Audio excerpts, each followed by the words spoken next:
အားလုံးပဲမင်္ဂလာပါ Future ကနေပြန်လည်ကြိုဆိုလိုက်ပါတယ်ဒီနေ့ဗီဒီယိုမှာတော့ကျွန်တော်ပေါ့နော်ဒီနိုင်ငံခြားကိုလာပြီးတော့မှဒီအလုပ်လုပ်ချင်တဲ့သူတွေနောက်ပြီးလို့ရှိရင်ဒီနိုင်ငံခြားကိုလာပြီးတော့မှအလုပ်လုပ်ဖို့အတွက်ပြင်ဆင်နေတဲ့သူတွေကိုအတွက်ကိုကျွန်တော်ဘာတွေလိုအပ်မလဲဘာတွေပြင်ဆင်လာမလဲဆိုတဲ့အကြောင်းအရာလေးကို sharing လုပ်ပေးချင်ပါတယ်ကျွန်တော်ဒီပေါ့နော်ဒီရက်ပိုင်းမှာဖျားနေတာပေါ့နော်ဖျားပြီးတော့မှအခုမှနေပြန်ကောင်းကဖြစ်တဲ့အတွက်ကျွန်တော်အတန်လေးနည်းနည်းဝင်နေအောင်တော့ဒီသိခံပေးကြပါလို့အဲ့တော့ကျွန်တော်ဒီပြင်ဆင်လာတဲ့အချက်လေးတွေကိုကျွန်တော်လိုရင်းတိုချင်းလေးနဲ့ကျွန်တော်ပြပြပေးသွားမှာပဲဖြစ်ပါတယ်နံပါတ်1အနေနဲ့အရေးကြီးတာကကျွန်တော်ဒီ language and skill လေးပဲဖြစ်ပါတယ်ဘာလို့ language and skill ကအရေးကြီးတာလဲဆိုတော့ကိုကဒီနိုင်ငံခြားမှာလာပြီးတော့အလုပ်လုပ်တာဖြစ်တဲ့အတွက်ဒီကိုယ့်လူမျိုးတွေနဲ့ပဲပေါ့နော်အလုပ်လုပ်ရမှာမဟုတ်ဘူးပေါ့နော်ဒီနိုင်ငံပေါင်းစုံလူမျိုးပေါင်းစုံကပေါ့နော်လူတွေနဲ့အလုပ်လုပ်ရမှာဖြစ်တယ်အဲ့ဒါဖြစ်တဲ့အတွက်ကိုကပေါ့နော်ဒီ language ပိုင်းမှာပေါ့နော်ကျွမ်းညင်ကိုကပြောတတ်ဆိုတတ်မယ်ဆိုလို့ရှိရင်ကိုယ့်ရဲ့ဒီအလုပ်ခွင်မှာရောကိုယ့်ရဲ့ဒီ personal life မှာရောအများကြီးအထောက်အကူဖြစ်ပြီးတော့ဒီကိုယ့်အတွက်ပေါ့နော်တိုးတက်ကြောင်းတွေလည်းအများကြီးရှိနိုင်ပါတယ်နောက်တစ်ခုက skill ပေါ့နော် skill ဆိုတာကကိုယ့်ရဲ့အလုပ်လုပ်တဲ့ skill ပဲဖြစ်ဖြစ်ကိုယ့်ရဲ့ experience ပဲဖြစ်ဖြစ်ပေါ့နော်အများကြီးကိုကပြင်ဆင်လာခဲ့တဲ့ပါတယ်ဘာဖြစ်လို့လဲဆိုတော့ဒီမှာကပေါ့နော်ဒီနိုင်ငံခြားဆိုတဲ့နေရာမျိုးကဒီလူပေါင်းစုံဒီနိုင်ငံပေါင်းစုံကလူတွေလာပြီးအလုပ်လုပ်တာဖြစ်တဲ့အတွက်ကိုယ့်ရဲ့ skill ကပေါ့နော်ဒီအတိုင်းအတာတစ်ခုလောက်မှာရှိနေတယ်ဆိုမှပဲကိုကရေရှည်ရပ်တည်နိုင်ဖို့အတွက်အဆင်ပြေမှာပဲဖြစ်ပါတယ်နံပါတ်2အနေနဲ့အရေးကြီးတာတော့ကျွန်တော်ဒီ mental preparation ပေါ့နော်ဒီစိတ်ပိုင်းဆိုင်ရာပြင်ဆင်ခဲ့ဖို့လိုအပ်ပါတယ်။ဘာလို့လဲဆိုတော့ဒီမှာဆိုလို့ရှိရင်ကျွန်တော်ဒီ culture မတူတာတွေဒီယဉ်ကျေးမှုပေါ့နော်ယဉ်ကျေးမှုတွေထုံးလန်းစင်လာတွေမတူညီတာတွေရှိတယ်ပေါ့နော်အဲ့ဒါတွေအပြင်ကျွန်တော်တို့ဒီမှာလူမျိုးပေါင်းစုံနဲ့အလုပ်လုပ်တာဖြစ်တဲ့အတွက်ကိုကတီးခံရမယ်ပြီးလို့ရှိရင်အာကိုပေါ့နော်ပြန်ပြီးတော့မှဒီအားပေးရမယ်ပြီးလို့ရှိရင်အထီးကျန်နာတွေပေါ့နော်တယောက်တည်းမိဘနဲ့ဝေးနေမိသားစုနဲ့ဝေးနေကိုချစ်ခင်ရတဲ့သူနဲ့ဝေးနေဖြစ်တဲ့အတွက်အထီးကျန်နာမျိုးတွေလည်းရှိတတ်ပါတယ်အဲ့လိုမျိုးတွေကိုကြံ့ခံမှုအတွက်လည်းပြင်ဆင်လာစေချင်ပါတယ်ဒီနံပါတ်3အနေနဲ့ရေးကြည့်တာကတော့ပေါ့နော်ဒီ physical preparation ပေါ့နော် physical preparation မှာဘာတွေပါလဲဆိုလို့ရှိရင်ဒီကိုယ့်ရဲ့ဒီကျန်းမာရေးပေါ့နော်ကျန်းမာရေးဆိုတာကပေါ့နော်ဒီဥမာခန္ဓာကိုယ်ကျန်းမာရေးပြီးလို့ရှိရင်သွားကျန်းမာရေးဒ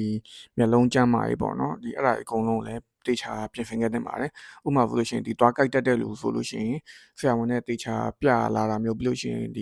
ီသွားနှုတ်ခဲ့တာမျိုးပေါ့နော်ပြီးရင်နောက်ထပ်မျက်မှန်သမားဆိုလို့ရှိရင်ဒီမျက်စိပါဝါကိုတေချာဆန့်တက်ခဲ့တာမျိုးပြီးရင်ဒီမျက်မှန်အပေါ်တလက်လောက်လုပ်ခဲ့တာမျိုးကိုလည်းပြုလုပ်ခဲ့ဖို့ကျွန်တော်အကြံပေးချင်ပါတယ်ဘာဖြစ်လို့လဲဆိုတော့နိုင်ငံခြားဆိုတာကကျွန်တော်တို့ဒီပေါ့နော်အဖရရဒီကျမကြီးစရိတ်တွေကလည်းအရင်ဈေးကြီးတာဖြစ်တဲ့အတွက်ဒီရောက်မှလုပ်မယ်ဆိုလို့ရှိရင်မလို့ဘဲနဲ့ဒီငွေကုန်ကြေးကျများတာမျိုးတွေလည်းဖြစ်နိုင်ပါတယ်နောက်တစ်ခုကကျတော့ဒီပေါ့နော်အစားတောက်ပေါ့နော်အစားတောက်နဲ့ပတ်သက်ပြီးတော့လည်းကိုကကြီးများတယ်ဆိုလို့ရှိရင်ပြင်ဆင်လာခဲ့စေချင်ပါတယ်မှန်တမ်းပြောရတော့ကျွန်တော်လည်းဒီကိုမလာခင်တော့အရန်ကြီးများရပေါ့နော်ဟိုကမစားဘူးဒါမစားဘူးပေါ့နော်ဒါပေမဲ့ဒီကိုရောက်တဲ့အချိန်မှာကျတော့တဖြည်းဖြည်းနဲ့ပေါ့နော်ပြောင်းလဲသွားရပေါ့နော်ပြောင်းလဲသွားရဆိုတော့ကျွန်တော်လည်းဟိုကမစားဘူးဒါမစားဘူးမစားကျင်သေးဘူးဘာညာဆိုတာမျိုးရှိရပေါ့နော်ဒါပေမဲ့ဒီမှာအဲ့လိုလုပ်လို့မရပါဘူးဘာလို့မရလဲဆိုတော့ဒီမှာစားကျင်လဲစားရမယ်မစားကျင်လဲစားရမယ်ပေါ့နော်ပြီးလို့ရှိရင်ကြိုက်လဲစားရမယ်မကြိုက်လဲစားရမယ်ဘာလို့လဲဆိုတော့ကိုကဒါကိုအိမ်ကိုနိုင်ငံမှာလှုပ်နေတာမဟုတ်ဘူးပေါ့နော်ကိုကနိုင်ငံခြားမှာသူများရဲ့နိုင်ငံမှာအလုပ်လုပ်နေတာဖြစ်တဲ့အတွက်အရာတိုင်းကကိုယ်စိတ်တိုင်းပဲတော့ဖြစ်နေမှာတော့မဟုတ်ဘူးပေါ့နော်အဲ့တော့ကိုကဒီမှာရက်တီဖို့လည်းရှိသေးတယ်ရေရှည်နေဖို့ကလည်းရှိသေးရဆိုလို့ရှိရင်တော့အစားတောက်နဲ့ပတ်သက်ပြီးတော့လည်းအရင်ကြီးများနေလို့တော့မရပါဘူးခင်ဗျာအဲ့ဒါအတွက်လည်းပြင်ဆင်လာခဲ့ကြပါတယ်နံပါတ်4အနေနဲ့ကျွန်တော်တို့အရေးကြီးတာတော့ဒီ document preparation ပဲဖြစ်ပါတယ်document preparation မှာဘာတွေပါမလဲဆိုလို့ရှိရင်ဥပမာကျွန်တော်တို့ဒီ passport ပေါ့နော်ကိုယ့်ရဲ့ passport ကအနည်းဆုံးတက်တန်း6လနဲ့ထက်အကျန်ရှိနေရမှာပဲဖြစ်ပါတယ်ဘာဖြစ်လို့လဲဆိုတော့ဒီနိုင်ငံတက်ဆိုင်ရာဒီနိုင်ငံတွေမှာပေါ့နော်ကျွန်တော်တို့ဒီနေထိုင်ခွင့် visa လျှောက်ပေးတယ်ပေါ့နော်ဥပမာဒီ work permit လျှောက်ပေးတယ်ဆိုလို့ရှိရင်သူက passport ရဲ့တက်တန်းအတိုင်းလျှောက်ပေးတာပဲဖြစ်ပါတယ်ဥပမာဆိုလို့ရှိရင်ဒီအလောက်ကကိုယ့်ကို visa မှာနေထိုင်ခွင့်အတွက်ပေါ့နော်2နှစ်လျှောက်ပေးတယ်ဆိုလို့ရှိရင်ကိုယ့်ရဲ့ passport တက်တန်းက2နှစ်နဲ့အထက်ကျန်နေမှပဲသူကလျှောက်ပေးမှာပဲ2နှစ်လျှောက်ပေးမှာပဲဖြစ်ပါတယ်ဥပမာဆိုလို့ရှိရင်ကိုယ့်ရဲ့ passport တက်တန်းကဥပမာ9လပဲကျန်တယ်ဆိုလို့ရှိရင်တို့ရဲ့ rules အရ2နှစ်လျှောက်ပေးတယ်ဆိုတော့မှပေါ့နော်2နှစ်လျှောက်လို့မရပါဘူး ကိုယ့်ရဲ့ passport သက်တမ်းက9လပဲကျန်နေတာဖြစ်တဲ့အတွက်သူက9လပဲလျှောက်ပြီးလို့ရမှာပဲဖြစ်ပါတယ်နောက်တစ်ခုကဒီ visa ပေါ့နော်ကိုသွားမဲ့နိုင်ငံကဥမာ visa လိုလားပေါ့နော် visa လိုရဆိုလို့ရှိရင်ဒီ visa ကိုဒီပေါ့နော်ဒီမိတ္တူဆွဲထားတာမျိုးပဲဖြစ်ဖြစ်ပေါ့နော်ဒီဖုန်းထဲမှာတေချာ save ထားမျိုးပဲဖြစ်ဖြစ်အဲ့လိုမျိုးလုပ်စေချင်ပါတယ်ဘာလို့လဲဆိုတော့ကျွန်တော်တို့ဒီဟိုဘက်နိုင်ငံပေါ့နော်ဒီ arrival immigration ကိုရောက်တဲ့အချိန်မှာကျွန်တော်တို့ဒီကိုယ့်ရဲ့ဒီ passport တွေ visa တွေအကုန်လုံးကိုပြရမှာပဲဖြစ်ပါတယ်အဲ့အချိန်ကျမှကိုကဟိုမှာ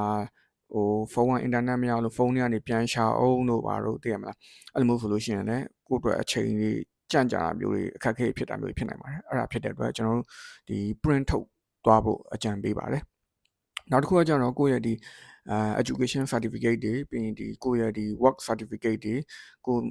အလုပ်မှာရခဲ့တဲ့ဒီ recommendation တွေပေါ့နော်အဲ့ဒါတွေအကုန်လုံးကိုလည်းဒီ print ထုတ်သွားဖို့ ਨੇ ပြီးလို့ရှိရင်ကိုယ့်ရဲ့ဒီသက်ဆိုင်ရာဒီဖုန်းထဲမှာပဲဖြစ်ဖြစ်ပေါ့နော်ဒီ save သွားဖို့အတွက်လည်းကျွန်တော်အကြံပေးချင်ပါတယ်ပြီးရင်နောက်တစ်ခုကဒီမြန်မာလိုပေါ့နော်မြန်မာလိုရထားတဲ့ဥမာ certificate တွေဘွဲလက်မှတ်တွေဆိုလို့ရှိရင်တစ်ခါတည်း notary ပြန်ပြီးတော့မှအဲ့ဒါတွေကိုလည်းဒီ soft copy အနေနဲ့ရော hard copy အနေနဲ့ရောကျွန်တော်တို့ဒီယူရဖို့အတွက်ကျွန်တော်အကြံပေးချင်ပါတယ်အဲ့ဒါအကုန်လုံးကလည်းဟိုဘက်မှာဒီပေါ့နော်ဥမာကိုအလုပ်တစ်ပြောင်းတာပဲဖြစ်ဖြစ်ထားပါတော့ဒီ permit ကိုပြန်ပြီးတော့မှရှောက်တာပဲဖြစ်ဖြစ်ပေါ့နော်နောက်ပြီးလို့ရှိရင်ဒီနောက်အလုပ်တစ်ပြောင်းတာပဲဖြစ်ဖြစ် interview ပြန်ဖြေတဲ့အချိန်မှာပဲဖြစ်ဖြစ်ဆိုလို့ရှိရင်ဒီ document တွေကပြန်ပြီးတော့မှလိုအပ်လာမှာပဲဖြစ်ပါတယ်အဲအကြောင်းမို့ဒီ document preparation ကိုလည်းတေချာလေးပြင်ဆင်ပေးခြင်းပါတယ်နောက်ဆုံးတစ်ခုအနေနဲ့ပေါ့နော်နံပါတ်5အနေနဲ့အရေးကြီးဆုံးကတော့ဒီကျွန်တော်ဒီ finance ပေါ့နော် finance ကိုလည်းကျွန်တော်တို့ဒီတေချာပြင်ဆင်သွားစေချင်ပါတယ်ဘယ်လိုမျိုးပြင်ဆင်သွားရမလဲဆိုလို့ရှိရင်ကိုသွားမဲ့သက်ဆိုင်ရာနိုင်ငံရဲ့ပေါ့နော်currency ကိုကိုအနေနဲ့ပေါ့နော်change သွားတာမျိုးကိုလည်းကျွန်တော်အကြံပေးချင်ပါတယ်ဘာဖြစ်လို့လဲဆိုတော့ကိုကဟိုရောက်သွားတဲ့အချိန်မှာရောက်ချင်းမှာကိုကပေါ့နော်အလုံးမလုပ်ရသေးခင်စကြာမှာကိုရဲ့ဒီ